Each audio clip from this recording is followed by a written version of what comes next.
We're all doomed! No. Hello, welcome to Healthcare. Are we on? We're on! Healthcare Chairs Live! Things are falling out of my computer, sorry. Oh my god, listen to them. Alright, forget it, let's go. Let's do this thing.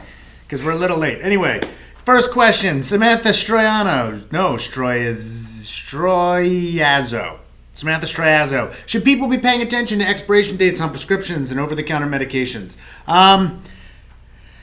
This is borderline asking me for medical advice, and because our lawyers have told me I must answer yes, the answer that the lawyers are telling me is yes, you should pay attention. Now, if you ask me, have I ever personally ignored the expiration dates on those, then the answer would also be yes. Of course, if you're talking about a liquid and it's non-refrigerated, then I'd be much more concerned. If you're talking about a liquid and it is refrigerated, I might get a little more concerned, because that stuff. But, tablets, capsules, I theoretically that stuff could get less potent over time, but also the truth is, most of the time we're talking about over-the-counter stuff where it's not super potent to begin with, so I don't know.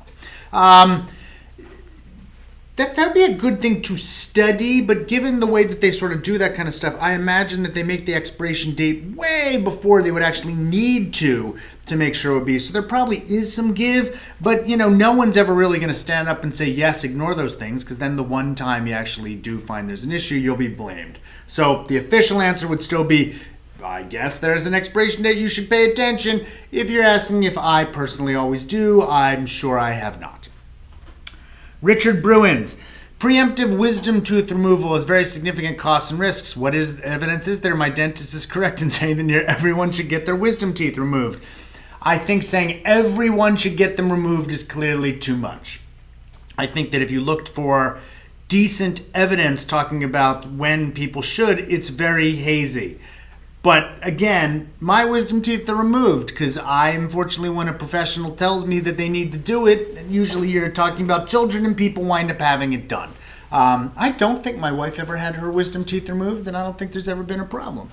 So I'm sure there are people who don't have them removed that sometimes have a problem, but probably more people are having them removed than need to be. This is something where it'd probably be worth our looking up the evidence, but I also would bet that it's scant. Because when it comes to dentistry, unfortunately, there's way less evidence you'd think. There's really no good evidence for all the x-rays we get. We're probably getting way too many of those too, and nobody knows what to do. Matthew Riley says, good morning, Dr. Carroll. Good morning. Are there any additional risks involved in drinking energy drinks over their regular or diet soda counterparts? Most people insist on them. Many people insist on them being terrible. Oh, I see what you're saying, not tasting. I think they taste terrible. I thought that's what you were trying to say. So you can theoretically drink too much of those things. There have been cases, especially with children, and that's why there's actually guidelines and cautioning against children using them. Adults, of course, do whatever they want. I don't use those things. I think like anything, you could overdo it. You could overdo coffee and caffeine. You can overdo lots of things. There have been a few incidents, I believe, of really bad outcomes of some people, but they really overdo it. And just because, of course, there have been anecdotes doesn't mean that's a national policy or anything we should do. But I'm not sure how well regulated they are. I do think there are some people that overdo them. I tend to avoid them, but that's because I like coffee. And I understand that some people like to pick me up of caffeine. Some people like to pick me up of an energy drink. If you're talking about an adult and it's used in moderation, it is probably fine. But that's the concern is, of course, the people to go over the limits and when we get into children.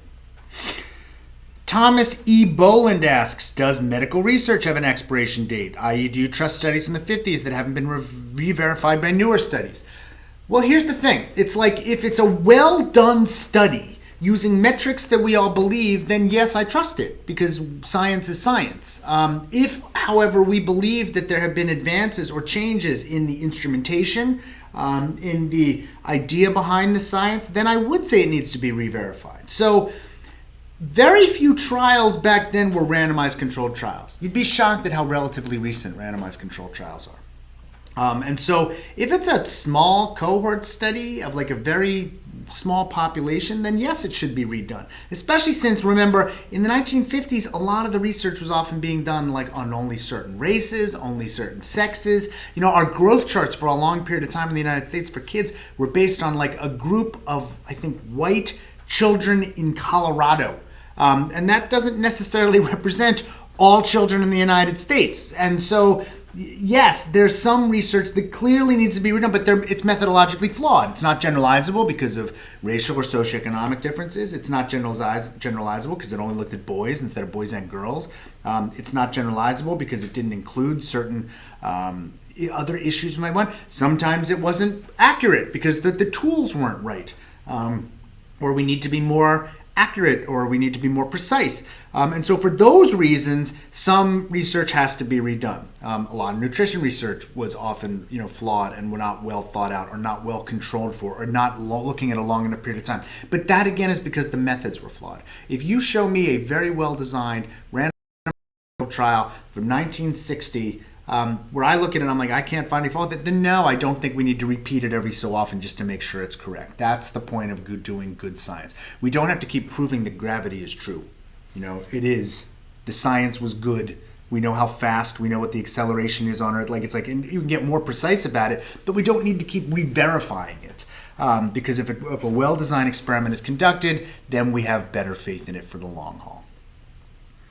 Shane Sullivan says, the Affordable Care Act has resulted in a substantial reduction of uninsured. Yay! Is there evidence that this is having a positive impact on health in the United States or just a metric to check off? Well, there's a gray zone in between those two things. I don't think it's just a metric to check off. I do think that it provides some benefits, but health benefits at a population level often take a long time to get because remember, it's it's going to be hard to measure on a population level improvements if we thought, oh my God, somebody might be getting chemotherapy who didn't before. Well, that might be good for saving a life from cancer, but good control of your diabetes, the benefits might be seen 2 decades off. Good control of your asthma, same kind of thing. Better primary care, better screening, all those things, benefits could be way down the line. A lot of the benefits you see in the short term tend to be more economic. People are protected perhaps better from bankruptcy. There is some evidence of that. People might be more likely to go to get care and not face financial ruin or lower their thoughts about how afraid they are of the cost of medical care preventing them from getting care. And there's some evidence of that. So, a lot of the big measures we take of health will take some time to see. And also will be hard to measure at a population level because, sometimes getting things with certain disease states, you're talking about a small number of people. We have to actually conduct pretty expensive and detailed research for that. It will take time to, fund, look at, get data from that. The Affordable Care Act is still only a couple years old for all intents and purposes. Exchanges kicked in 2014. So it's not just a checkoff box, but it's the easiest one to check off right now.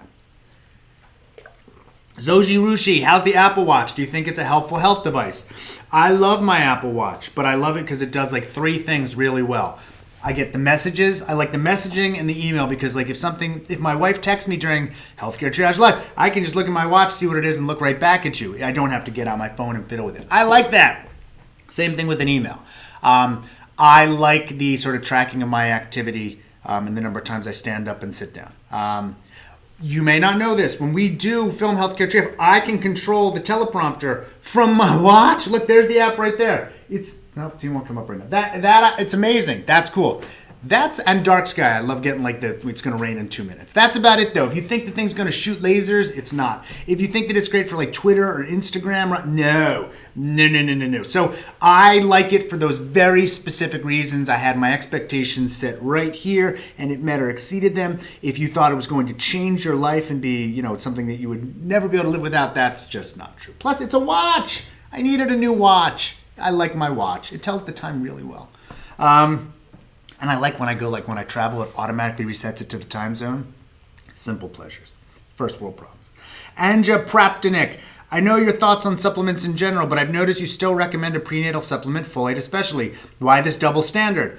Well, that's not a double standard. My standard is it has to be proven to work in medical research. Folate has. So take folate. If you say to me some kids have rickets, they should get supplement, I'd say yes, they should, because research shows if you don't get enough vitamin C, you'll get scurvy. If you're terribly malnourished, you should get vitamin C. Yes, so when science proves something works, I'm on board. It is not a double standard to say these supplements are bad, these supplements are good. I would say the same thing for medications. Some medications wind up being proven in trials to work. Those are the ones we should take. Some do not get proven to work. Those are not the ones we should take. So it's not a double standard, it's one standard. Prove to me it works in good research and science, and I'm on board. And that's why we talk about that in supplements. Nick Sullivan, in honor of today, what do you think is the best order for viewing the Star Wars films? It is May the 4th. All right, so I have been convinced that what is called, see, I just got a little in there. I have been convinced that what is called the machete, I think, the machete order for Star Wars films is the best. And it goes something like this. You start with A New Hope, which of course is like the one that all people should start with because you want even your children to know. Then you watch Empire. Why do you watch Empire second and not the prequels first? Because the reveal of Darth Vader as Luke's father is like the greatest reveal of all time. So you got to watch 4, you got to watch 5. You cannot watch the prequels before you watch 4 or 5. That is the natural order of the first 2. At that moment, after the big reveal in Empire, you go back to Attack of the Clones. You go to number 2. You never watch number 1. Number 1 is garbage. Why? Nobody who's in number 1 matters.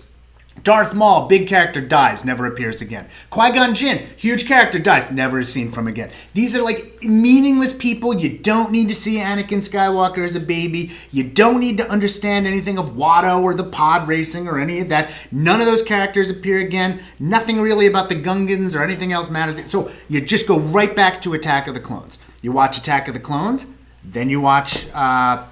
which one is third? So Revenge of the Sith. I'm losing my mind. Revenge of the Sith. Thank you. You watch Revenge of the Sith.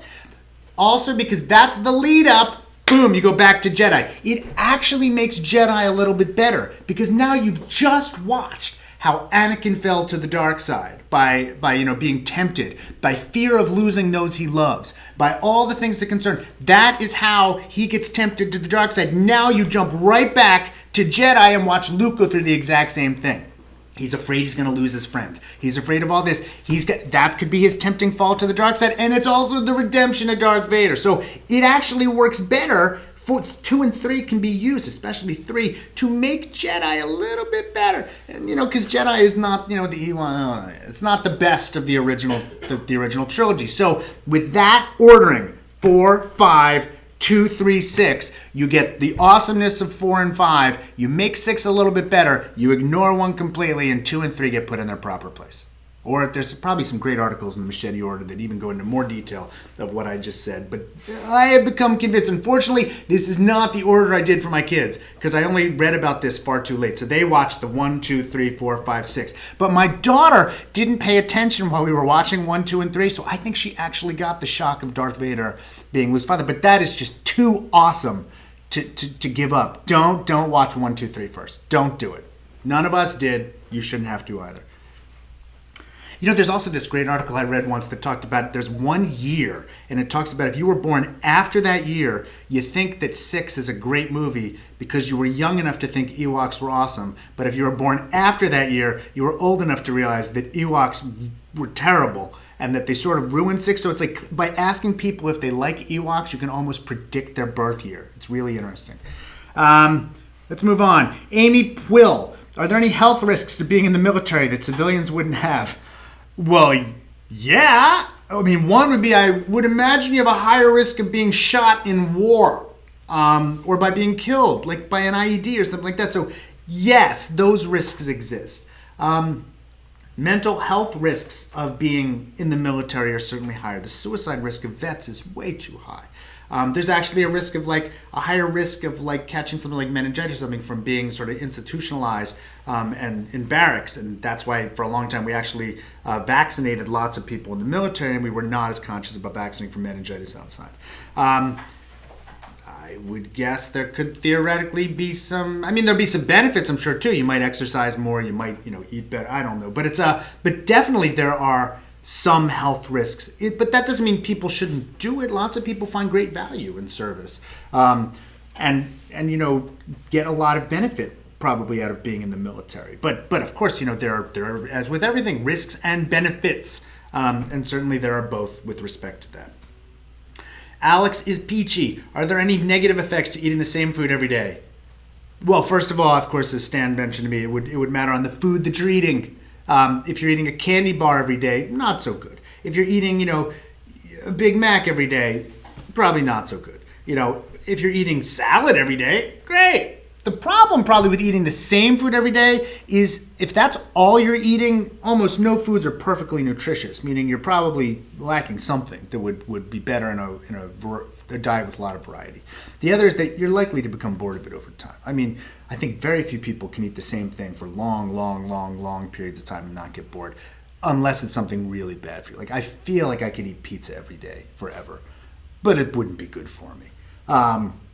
I feel like I could eat, pot apple pie with chocolate ice cream every day, but that, again, probably not good for me. Steak would be delicious every day, but you get bored of it probably. So it's like, all of these things, probably, it's like we're probably meant to eat a wide variety of foods. It's probably healthier. It's probably better for sustaining, a good diet over time so you don't get too bored with anything. And so it's not necessarily terrible, but it probably isn't for the best. Miranda Yaver. If trying 3 different antidepressants hasn't helped, is there much merit in trying more, or is there as much value in more natural approaches like mindfulness, meditation, exercise, etc.? So I always don't understand why people make this an or thing. Why aren't you trying mindfulness, meditation, exercise in addition to those things? One, exercise is just such a no-brainer. So many health benefits, and it actually seems to be proven to help with mental health. Mindfulness and meditation have been proven to be good for things like anxiety and things like that. I found them to be normally helpful and helpful in many ways for that too. So why not try those too? At the same time, you should talk to your doctor. Perhaps there's a different class of antidepressants or something else to try without knowing the details of which ones you've been on. Of course, I can't give you information like specific health information or health advice, but I would imagine that you should try. There's very little downside to mindfulness, meditation, exercise. So why not? In addition, in therapy, if that sometimes is really helpful as well, then if you're not doing that, I'd seriously talk to your healthcare professional about that as well. Brian Hershey. Everyone seems to be talking about toxins and how bad they are, but no one ever talks about what they are. What is a toxin? Are there any we really need to be aware of? Well, the people that are talking about toxins are usually very non-specific about that because they're almost impossible to define. And, you'll read things all the time and they'll say, the same thing is in Subway as in, what is it, wrestling mats? I can't even remember. But it's like, well, first of all, chemicals are everything's a chemical. So what is a toxin? I would say a toxin is something which has been proven to hurt you. The toxins that they're often talking about in food and stuff have not been proven to hurt you. Certainly often not at the levels at which people are freaking out about. This is where, you get into the kind of thing where I would say, arsenic occurs naturally in rice. That doesn't mean that it's a toxin and rice is unnatural. No, it's like that things are in stuff. You got to watch the levels. You got to be careful. We certainly shouldn't be introducing chemicals which are dangerous to us in foods. We don't need them. But that does not mean that if there's a detectable amount of a molecule with a strange name, that it's going to kill you, or that you should avoid that thing entirely. Because sometimes those things are good in the sense that they keep stuff healthy, or they make it preserved, or for various other reasons. Of course, if you read my food recommendations, I'm for as little processing as possible. So I'm not advocating that we need to have, strange sounding chemicals and everything, but the panicking about toxins is often way overblown. And often the people that are screaming about toxins are also making a lot of money off of the screaming about toxins. We at Healthcare Triage are not. We're also not screaming about toxins. And so what do you need to be aware of? We're on top of most of those things. Scientists are hard at work trying to make sure you're safe. Regulations and government, for all people, many hate them, are often watching, the parts per million and how much. Now, we fail sometimes, but people are often looking. It's very rare that something comes up that's huge and unknown and no one was watching, or that we knew about it and didn't talk about it. And so I tell people often, take a deep breath. Eat well, follow good rules for eating right, and you're going to, for the most part, do pretty well. John Carpenter, please comment on any research on the relationship between aluminum and things like antiperspirants and dementia, Alzheimer's, and similar pathologies. So, aluminum and the antiperspirants comes up every once in a while, especially because people like to talk about it with breast cancer, and there's no evidence for that whatsoever. I think we've talked about that on previous episodes. If not, I know we talked about it in our books on myths. Feel free to buy those. But It's not. Antiperspirant does not cause breast cancer. The aluminum there does not go into your body and get caught. This is one of those where there's a huge amount of fear and lots of internet going around, but nothing conclusive. Because if there was, believe me again, we'd be screaming it from the mountaintops. At some point, you guys have to trust certain people are going to be good sources of information about health. I like to think we're trying to earn your trust here. If I knew Alzheimer's was caused by aluminum, I would tell you. I have no gain out of hiding that information from you. We're not on the dole of big aluminum. And so there's very little reason for doctors to want to hide that information from you. So there just isn't a lot of good evidence for that kind of stuff. And so when there is, we will talk about it. Until then, it's mostly just the kind of stuff you see all, spouted on the internet and then debunked in like Snopes and books like ours on medical myths. We'll do one last question. Tiva Pox, is there any evidence that city living is better or worse than country living? Well, yes and no. Certainly some things are going to be worse in a city, I suppose. Pollution is likely worse. Maybe. I mean, this is where I'm guessing at this point, but I would imagine homicide could be worse, or car accidents or something. I mean, I imagine there's some statistics you find that could be worse, but other things will be better. Social services tend to be better inside cities as opposed to rural areas. Things like the ability to sort of help those who are in need are often better in cities. Cities are usually better resourced. And so there's reasons probably you could argue one way or the other for what you want. But one of the nice things is you get to choose where you want to live. You don't get told where you want to live. So make your own decision. That should do it. Since I didn't do it at the beginning, please follow us facebook.com/healthcaretriage. Merch, hctmerch.com. Consider buy a poster or a mug. Patreon.com/healthcaretriage. We always appreciate your support. We're doing a lot of stuff. This is Opioids Month on Healthcare Triage, which we are able to do through support. That's the kind of thing that we really appreciate and we really value. Follow us on Twitter at HCTriage. Did I miss anything? Any other things? I don't think so. Watch Friday's news. Keep watching Opioids Month. 3 more episodes to come. We're really excited about it. We did a lot of work in this episode. Special thanks to Stan and Mark, who really did the graphics up and made everything look so awesome. So keep watching that. We will continue to work on those. We'll see you next week.